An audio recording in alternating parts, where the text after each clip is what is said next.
Greetings, I'm the artificial intelligence who will be assisting you. System activated.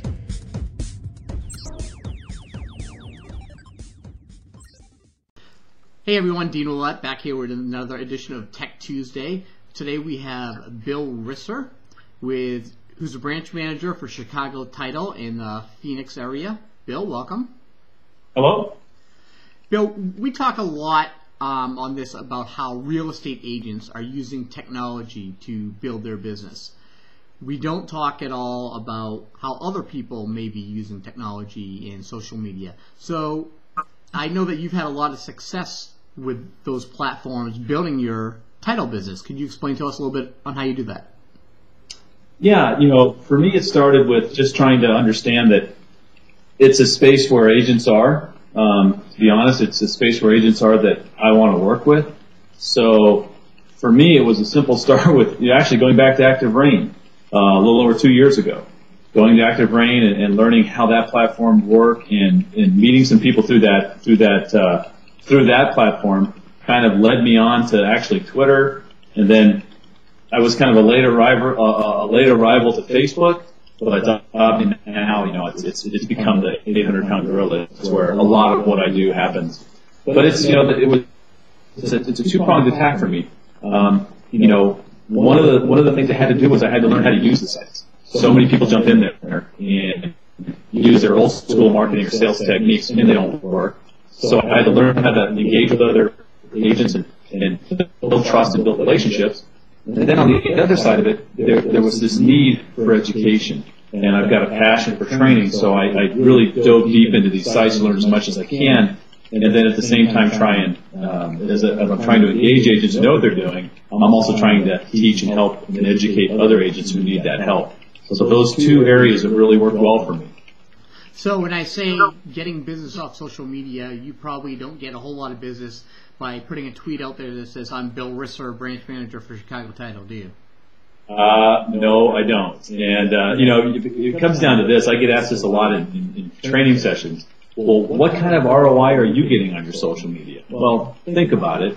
When's the last time any agent anywhere typed into Google title company in Phoenix? They're not going to do it. They're inundated with salespeople every day from title companies. So they're not going to do it through this in that space. But by becoming a resource, by trying to learn as much as I can and not only be a resource but also know how to use those sites, it's made a huge difference in my business.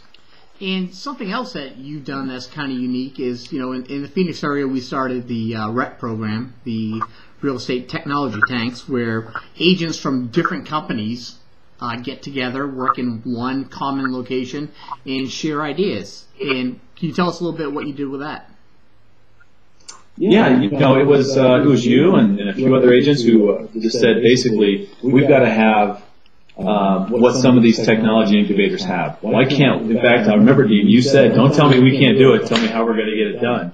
And so I took that to heart, and we were able to acquire some space next door to our branch that at a really good price. That is now a space that we're building out and turning into this pure real estate collaborative incubator, if you want to call it, where all are welcome, no matter who you work for, to come in and learn and help each other. There's enough business in this town that we can all work together and try and strengthen what we're doing. And so far, so good. I mean, we're a few weeks into it. I like where Red East is what we're calling it. I like where it's going.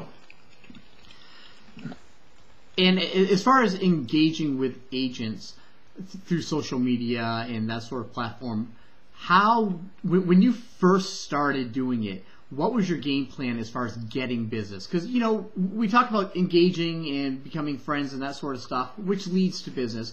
But when you first started, what was your game plan? Well, I'll tell you what. When I first started, my game plan was simply learning how to use the sites, how to not look like a goof when you were trying to just send a message or comment on a blog post or, heaven forbid, send a tweet out. I was on Twitter for 2 months before I sent out my first tweet. It was simply reading, learning, listening to the conversations and trying to figure out exactly how people interact. So if I had one piece of advice, it's don't just go rushing in there. Figure out how these sites work first. Take your time. There's plenty of time. Take your time. Figure out what's the rhythm, what's the cadence, what's the sound, what's the feel. And it's very different from Facebook to Twitter to, for example, Phoenix Real Estate Guy or EastValleyTeam.com. There's a whole different feel on how those places work. And so really a strategy for me was let's really take our time and understand exactly how these conversations work so we can go in there with some sort of not authority, but just some sort of ability to manage a conversation. So it's important. And was there an aha moment where you were using it for a while, then all of a sudden you said, okay, this is what we really need to do to make this work for us? I would say what's been really successful for me was gaining the trust of some of the, we'll call it, the social media players in the real estate space in the Phoenix area. And for me was to be able to guest blog and post on their blogs. That's been huge. That's really increased my exposure to other agents. When I talk to another agent, tell them that I post on EastValleyTeam.com or Rail Live or Phoenix Real Estate Guy. That's credibility for me. So that was really important.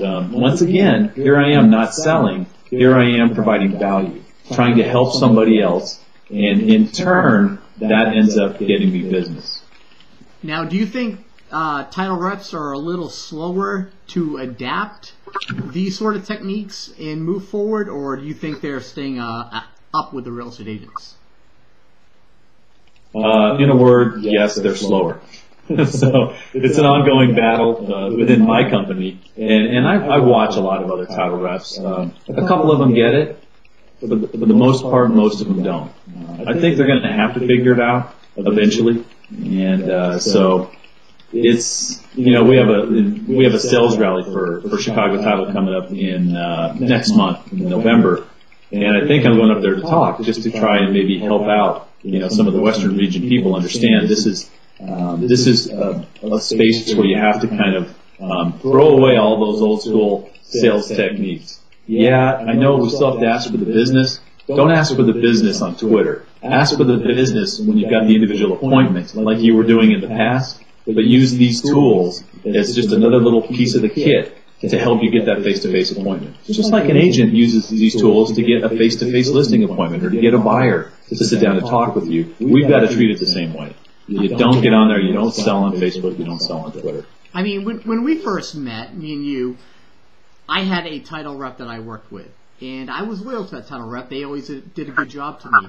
But I think what happened with us is we just developed a relationship, a friendship, through Twitter, through Facebook, meeting in person at these social events, and it developed almost like a friendship where I felt that I had to be loyal back to you, even though we just developed a friendship, not a business relationship. And basically, it not forced me, but it made me feel better about moving my business to somebody else. As far as it definitely is a different way for me to build relationships. We have our standard way.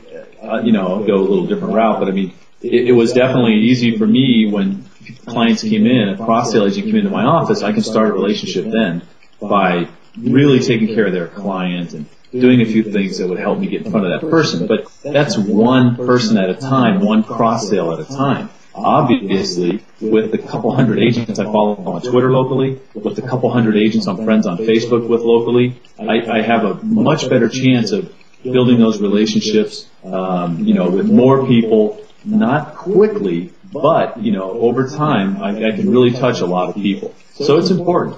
But ultimately, as I said before, it's got to lead to some face-to-face interaction. I don't think you'd be doing business with us if I didn't meet you at, a couple of different venues and then we started talking about some things. It's all part of it. It's all eventually that in real life is the real deal. IRL is everything, and no matter who you are on social media. Okay, you teach classes on YouTube, on Twitter, on Facebook, on Active Rain, blogging, all these social networking platforms. If another title rep from out of state came up to you and said, Bill, I want to learn what you're doing and really grasp something, what would be the place you would tell them to start? Well, this is a really silly answer, but YouTube, Google, I mean, I can't tell you how much I learned from those two sites on a lot of the things that I know now. But ultimately, where I've learned the majority of what I know is by building relationships, by reading blogs from agents who know what they're doing, by following someone like Nicole Nicolay of My Tech Opinion. She has some incredible, education aids. And so it really was just a matter of working my way through this,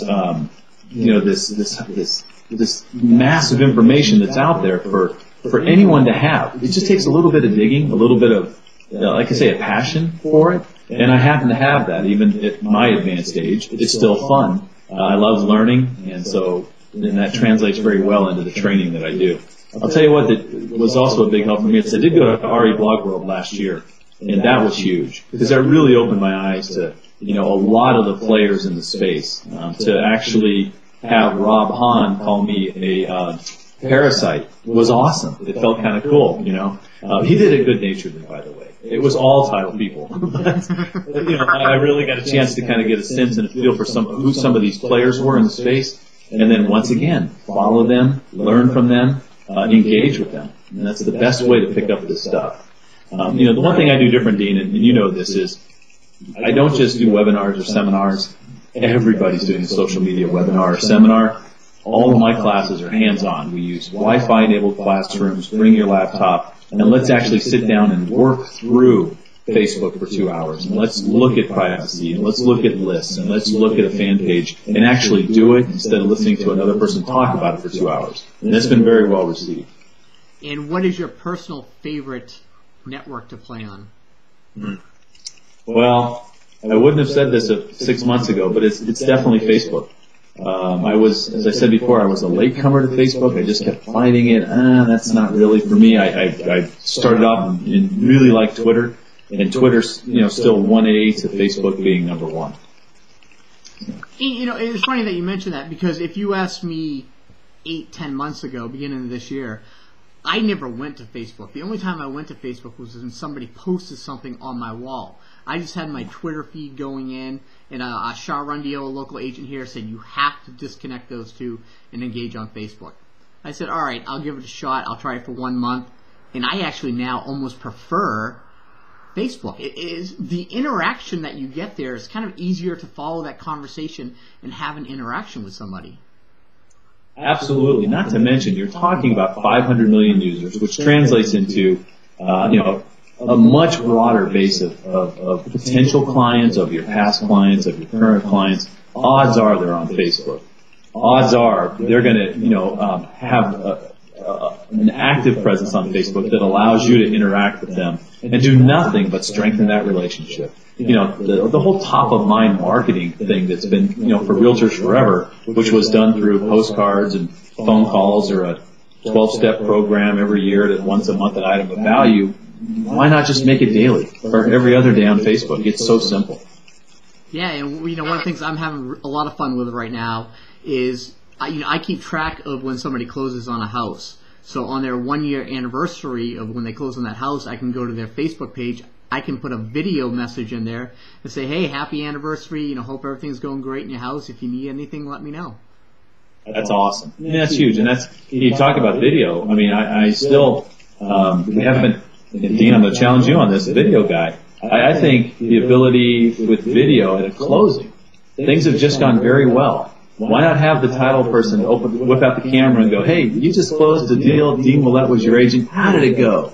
And that can be posted on the title rep's website as a promotion for them. It can also, you have that video so you can use it for those clients, put it on your site. Lots of good stuff can come from that. Obviously I'm preaching to the choir when I talk to you about video. Well, maybe I can talk my title guy into doing that in the next one. All right, you got it. All right, Bill, if somebody wants to get a hold of you, how can they reach you? The easiest way is billrisser@gmail.com, and I do blog at ct-gilbert.com. I'd like people to check that out. I'm in the middle of a challenge I gave myself a few months ago to do 100 video blog posts in 100 business days. Today was video number 84, so we're plugging along. I'm almost there. But those are Bill Risser at Gmail is the easiest way. All right, Bill. Thanks for your time. Thank you.